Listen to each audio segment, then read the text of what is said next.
West Bengal staff nurse grade 2-র জন্য যারা প্রিপারেশন নিচ্ছ, বিশেষ করে সিবিটি এক্সামের জন্য যে সিলেবাসটা দেওয়া হয়েছে, সিলেবাসের মধ্যে যে সাবজেক্টগুলো আছে তোমরা সবাই সেই সাবজেক্টগুলো দেখেছো।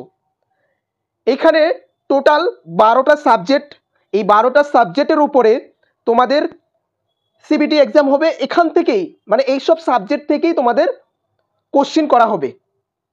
1 থেকে 11 নম্বর সাবজেক্টগুলো যেমন anatomy and physiology, microbiology, nutrition, first aid, nursing foundation, medical surgical nursing 2, child health nursing, mental health nursing, community health nursing, midwifery and gynaecology nursing, এই যে সাবজেক্টগুলো আছে এগুলোর সাথে তোমাদের পরিচিত আছে, মানে তোমরা পড়াশোনা করেছো বা এইসব সাবজেক্টের এমসিকিউগুলো পড়াশোনা স্টার্ট করেছো। কিন্তু নিচে যে 12 নম্বর সাবজেক্টটা আছে সেই সাবজেক্টের যে টপিকগুলো, সেই টপিকগুলোর উপরে কিন্তু কোশ্চিন থাকবে।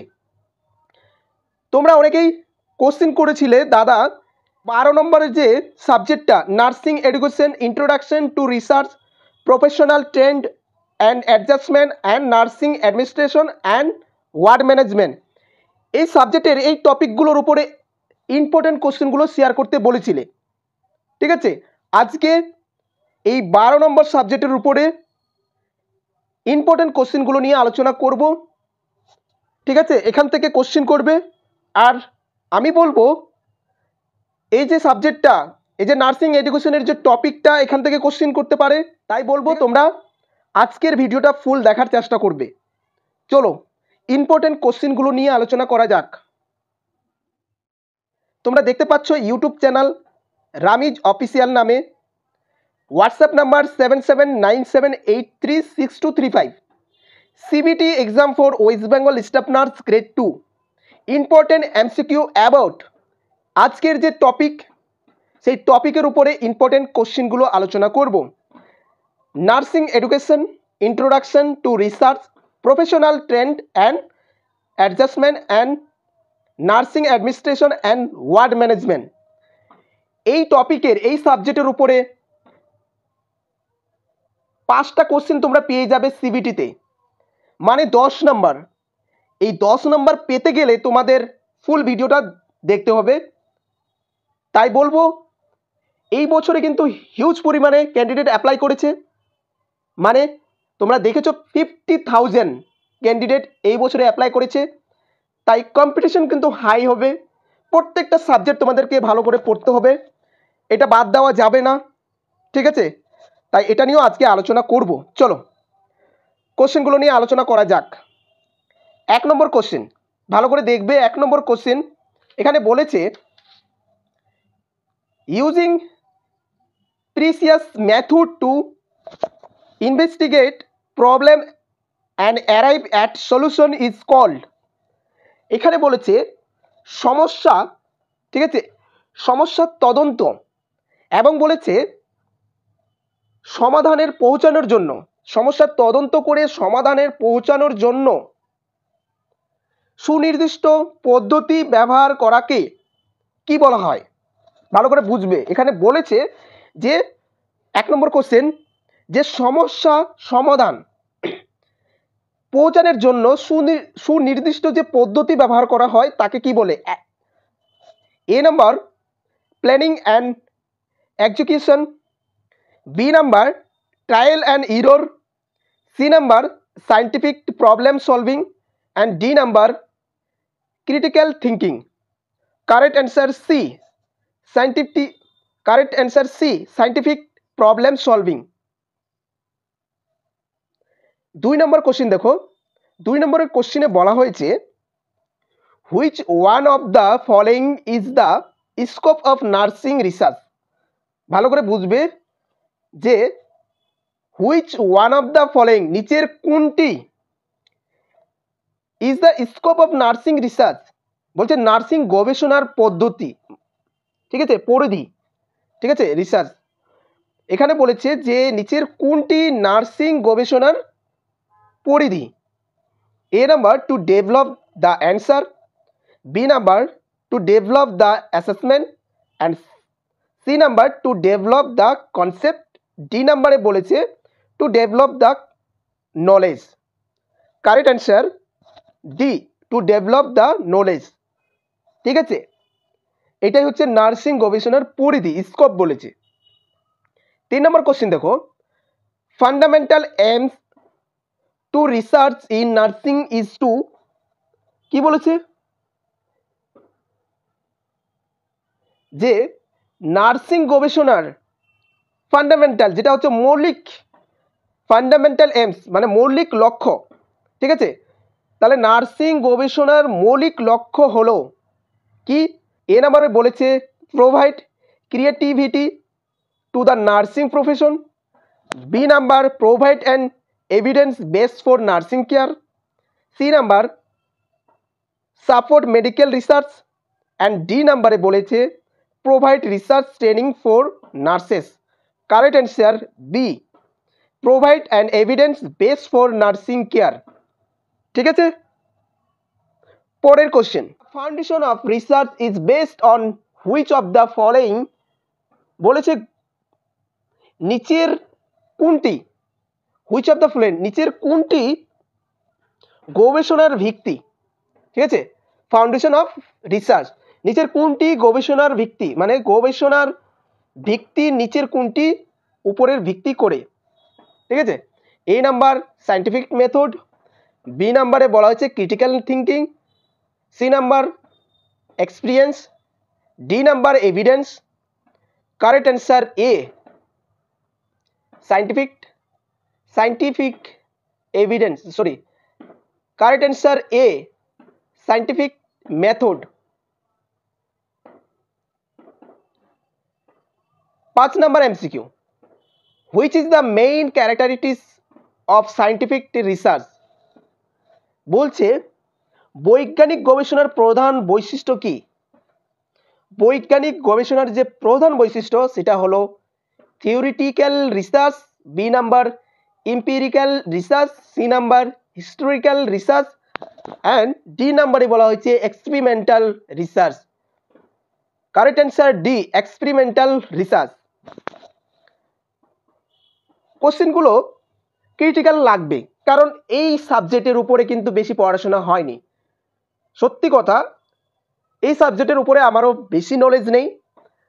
যেটা পড়েছি, যেটা বুঝতে পারি সেটাই তোমাদেরকে শেয়ার করেছি, বাট এই সাবজেক্টের উপরে বেশি নলেজ নেই। ঠিক আছে, তো তোমরা নিজেরা ভালো করে পড়বে, দেখে দেখে পড়বে, যাদের কাছে বুক আছে, বই আছে, তারা বই থেকে কালেক্ট করে ইম্পর্টেন্ট কোশ্চেনগুলো তোমরা যদি না বুঝতে পারো, তোমরা যেমন মুখস্থ করে নেই কোশ্চেনের সাথে, যেটা অ্যান্সারটা যেন মনে থাকে, সেইভাবে তোমরা কিন্তু করে নিবে। ঠিক আছে, পরের কোশ্চেন দেখো, statement of research problems should have all accept. বলছে গবেষণার সমস্যার বৃদ্ধিতে নিম্নলিখিত বাদে সব থাকা উচিত, মানে হচ্ছে একটা বাদে সবগুলো থাকবে। এখানে বলেছে যে গবেষণার ভিত্তিতে যেসব থিমগুলো আছে একটা বাদে সবগুলো আছে, কোনটা বাদ, সেই বাদ সেটাই তোমাদের খুঁজে বের করতে হবে, সেটা হচ্ছে হাইপোথেসিস। ঠিক আছে, কারেক্ট অ্যান্সার সি। 6 নম্বরটা দেখো, attributes or phenomena understand are called. বলছে যেসব গুণাবলী বা ঘটনা বোঝা যায়, ঠিক আছে, গুণাবলী এবং ঘটনাগুলো বোঝা যায়, ঠিক আছে, তাকে কি বলে? তাকে কি বলে? ভেরিয়েবল, ক্যারেক্টারিস্টিক্স, টুলস, নাকি ডি ইনফারেন্সেস? কারেক্ট অ্যান্সার এ, ভেরিয়েবল। বেশি আলোচনা করব না, ঠিক আছে। আর তোমরা কমেন্ট করে জানাবে যে আমি যে তোমাদেরকে বুঝাচ্ছি, মানে ডিসকাস করছি, কতটা ভালো লাগছে, কেমন লাগছে, সেটা কমেন্ট করে জানাবে। অনেকে কমেন্ট করেছে দাদা তুমি ফুল ভিডিওটা, মানে ফুল কোশ্চেন, অল কোশ্চেনগুলো তুমি ডিসকাস করো। তোমরা কমেন্ট করে জানো অল কোশ্চেনগুলো আলোচনা করব নাকি কয়েকটা আলোচনা করব, বাকিটা তোমরা পড়ে নিবে। কমেন্ট করে জানাবে অল কোশ্চেন ডিসকাস করব নাকি কয়েকটা কোশ্চেন ডিসকাস করে পিডিএফটা গ্রুপে শেয়ার করব, সেটাও কমেন্ট করে জানাবে। কেমন হচ্ছে, কেমন লাগছে, সেটাও কমেন্ট করে জানাবে। ঠিক আছে, তারপরে না আমি বুঝতে পারবো তোমরা কোনটা চাও, কিভাবে চাও। তোমরা যেভাবে চাইবে সেভাবেই আমি কিন্তু ভিডিওটা তৈরি করব তোমাদের জন্য, তোমরা যেন বুঝতে পারো সেটার ব্যবস্থা করব। আর আমার যদি কোনো প্রোনাউন্সিয়েশন বা কোনো ওয়ার্ড মিস্টেক যায় তোমরা কমেন্ট করে জানাবে, হোয়াটসঅ্যাপে জানাবে, বিশেষ করে সেটাও আমি ট্রাই করব যেন নেক্সট টাইম না হয়। ঠিক আছে, একটু ভুল হতে পারে, সেটার জন্য সরি। ঠিক আছে, চলো নেক্সট কোশ্চেন আলোচনা করা যাক।